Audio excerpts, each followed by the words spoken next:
warahmatullahi wabarakatuh. Waalaikumsalam warahmatullahi wabarakatuh. Gimana kabarnya hari ini teman-teman semuanya? Alhamdulillah baik. Oke, untuk memulai pembelajaran pada pagi hari ini, alangkah lebih baiknya untuk kita berdoa terlebih dahulu ya. Untuk Mbak Faiza, boleh dipimpin doa? Sebelum mulai kelas, alangkah baiknya kita berdoa dulu. Doa dimulai.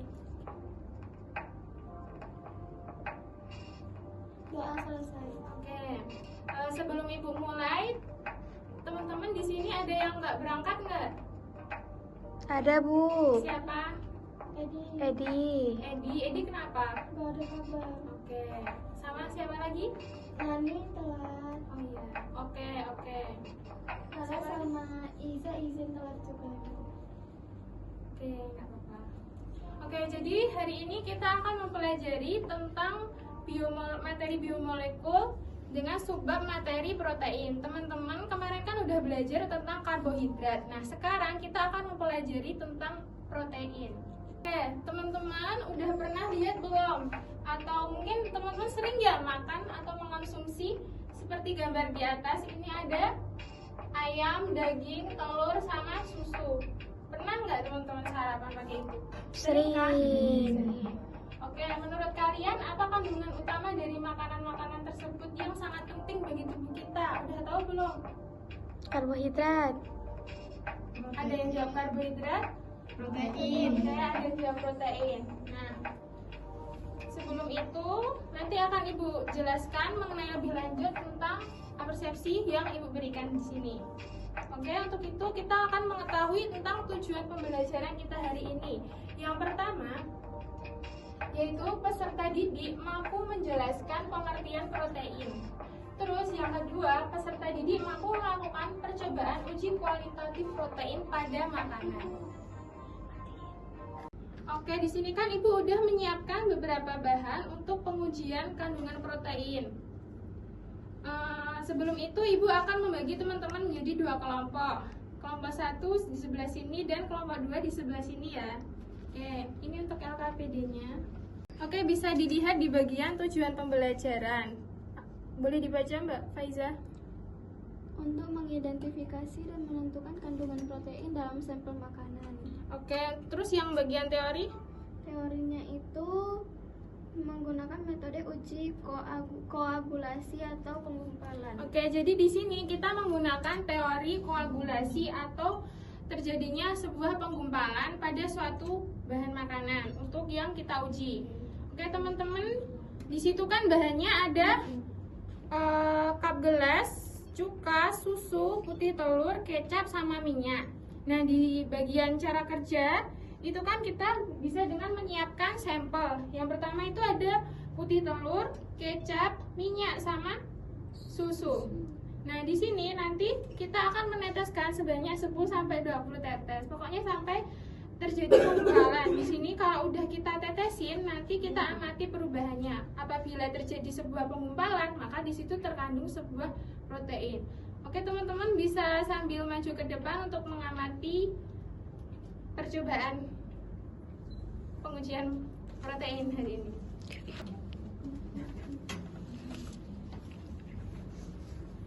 Boleh sambil ini tetesin cukanya semuanya. Iya. Iya, Mas. 10-20. 10-20.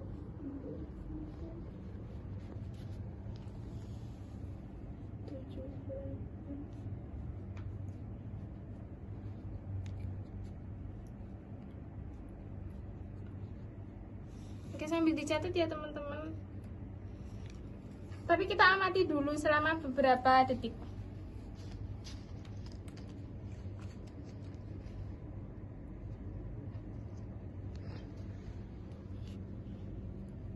Udah cukup Mbak.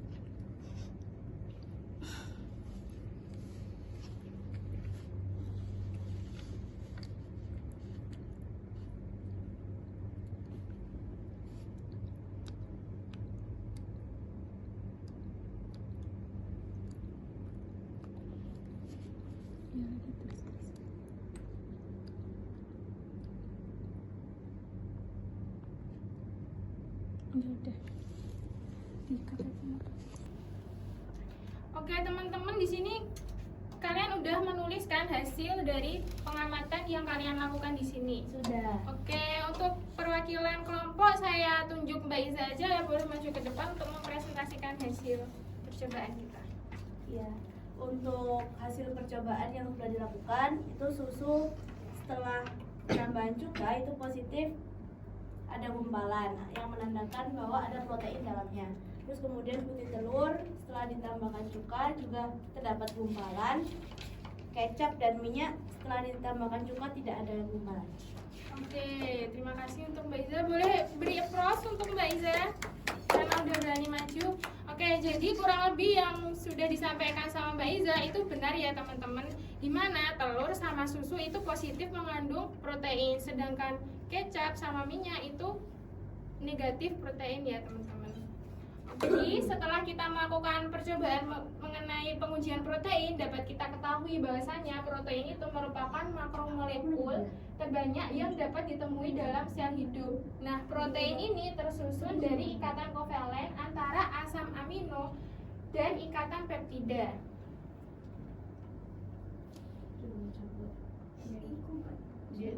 Oke, sebelum kita lanjut, kita akan mengetahui tentang fungsi atau manfaat dari protein. Nah, yang pertama itu sebagai penghasil energi. Selain karbohidrat, protein itu juga mampu menghasilkan energi sebanyak 25 ATP. Kemudian yang kedua itu sebagai biokatalisator, yang mana protein ini membantu sebuah enzim untuk memaksimalkan kerjanya agar kerja enzim itu menjadi lebih maksimal ya teman-teman dengan adanya si protein. Kemudian yang ketiga itu sebagai pengikat dan pengangkut molekul. Jadi dalam hemoglobin itu contohnya itu dalam hemoglobin sel darah kita. Di situ itu tuh terdapat yang namanya protein yang dapat membantu sel darah merah kita itu untuk mempermudah dalam mengangkut karbon dioksida dan oksigen dari dalam tubuh. Nah, yang keempat itu sebagai aktivator tubuh. Dan yang kelima adalah sebagai antibodi tubuh. Nah, apabila kita mengalami sakit atau mungkin kita kurang enak badan, itu dengan mengonsumsi protein itu salah satunya bisa sebagai antibodi tubuh ya teman-teman, atau mengembalikan energi kita agar menjadi lebih baik lagi. Oke, lanjut yang sekarang kita akan mengetahui tentang struktur protein. Jadi kan tadi dapat kita ketahui bahwasanya protein itu terbentuk dari makromolekul yang tersusun dari asam amino dan ikatan peptida. Nah, seperti ini teman-teman. Ini yang namanya ikatan peptida dan asam amino. Asam amino ini terdiri dari HCON. Jadi struktur protein itu kurang lebih rantainya itu sangat panjang ya teman-teman. Maka dia mudah mengalami sebuah proses yang dinamakan denaturasi atau kerusakan protein.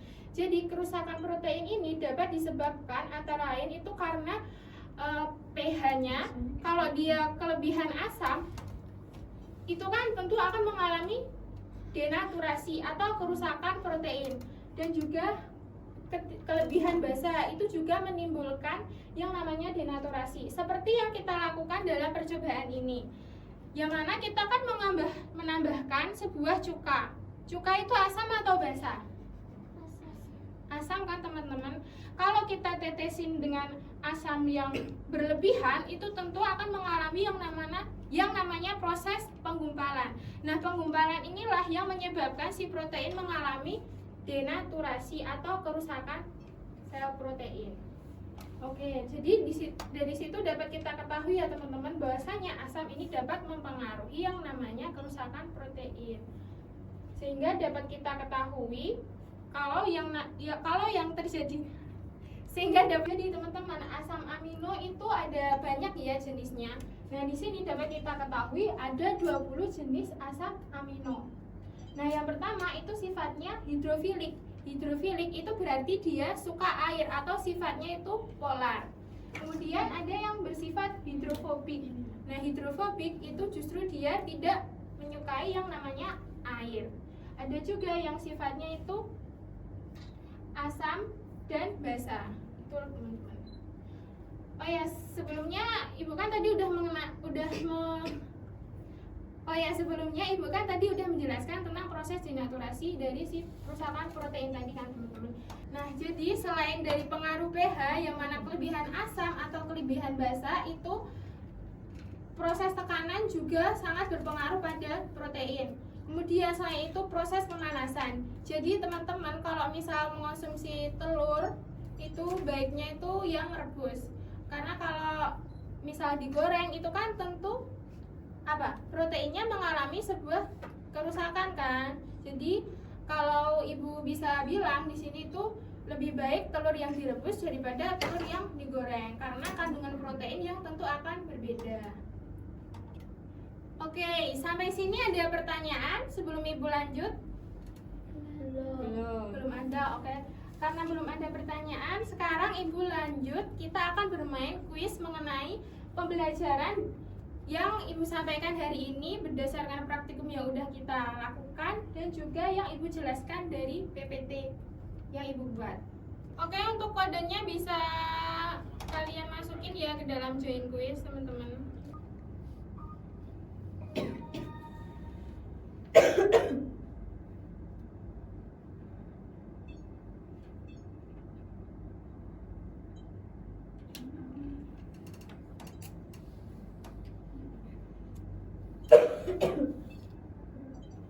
Oke, setelah kita melakukan kuisis, dapat kita ketahui untuk pemenang yang memperoleh posisi pertama itu ada Mbak Iza. Mbak Iza boleh maju ke depan. Boleh kita beri tepuk tangan, teman-teman. Oke, dan yang kedua itu ada Mbak Rifko. Mbak Rifko silakan maju ke depan. Tepuk tangannya teman-teman, jangan lupa. Oke. Dan yang ketiga itu ada Mbak Faiza. Silakan maju ke depan, Mbak. Ya. Oke, terima kasih karena kalian sudah mengerjakan soal dengan sungguh-sungguh. Untuk itu Ibu akan memberi sebuah reward. Sil, ini nggak apa-apa ya teman-teman. Oke. Terima kasih, Bu. Sama-sama, sebentar aja. Oh, Terima kasih, Bu. terima kasih, Bu. Sama-sama. Beri aplaus untuk ketiga teman-teman kita. Juga dengan adanya hadiah yang telah Ibu berikan kepada kalian karena kalian udah dapat mengerjakan soal dengan benar. Semoga ini menjadi semangat untuk kalian ya teman-teman agar rajin belajar untuk kedepannya. Oke, sekarang kita lanjut ke untuk asesmen formatif ini kita lakukan di rumah aja ya teman-teman. Jadi teman-teman bisa langsung men-scan-nya sekarang dan linknya tolong disimpan dan dikerjakan di rumah. Oke. Sebelum Ibu akhiri pembelajaran pada hari ini, adakah yang mau memberikan sebuah kesimpulan apa yang telah kita pelajari hari ini? Ibu, Oke, Mbak Faiza silakan. kesimpulan hari ini itu protein merupakan molekul esensial bagi kehidupan yang memiliki berbagai fungsi penting di dalam tubuh, mulai dari struktur, fungsi, hingga regulasi. Protein disusun oleh asam amino yang kemudian membentuk struktur yang kompleks dan unik. Fungsi protein meliputi dukungan struktural, aktivitas enzimatik, transportasi, dan interaksi dengan dunia luar. Oke, beri tepuk tangan pada Mbak Faiza. Oke. Nah, jadi benar ya yang disimpulkan oleh Mbak Faiza bahwasanya protein itu merupakan struktur yang penting dalam tubuh kita. Karena dalam tubuh kita itu 70-85% itu berupa air. Dan 10-20%-nya itu adalah protein. Nah, disitulah kenapa protein merupakan sebuah sel yang sangat penting. Sampai sini apakah ada pertanyaan? Belum ada, Bu. Oke, belum ada ya. Mungkin itu saja yang dapat Ibu sampaikan hari ini. Untuk mengakhiri pembelajaran pada hari ini boleh dipimpin oleh Mbak Faiza lagi. Doa dimulai.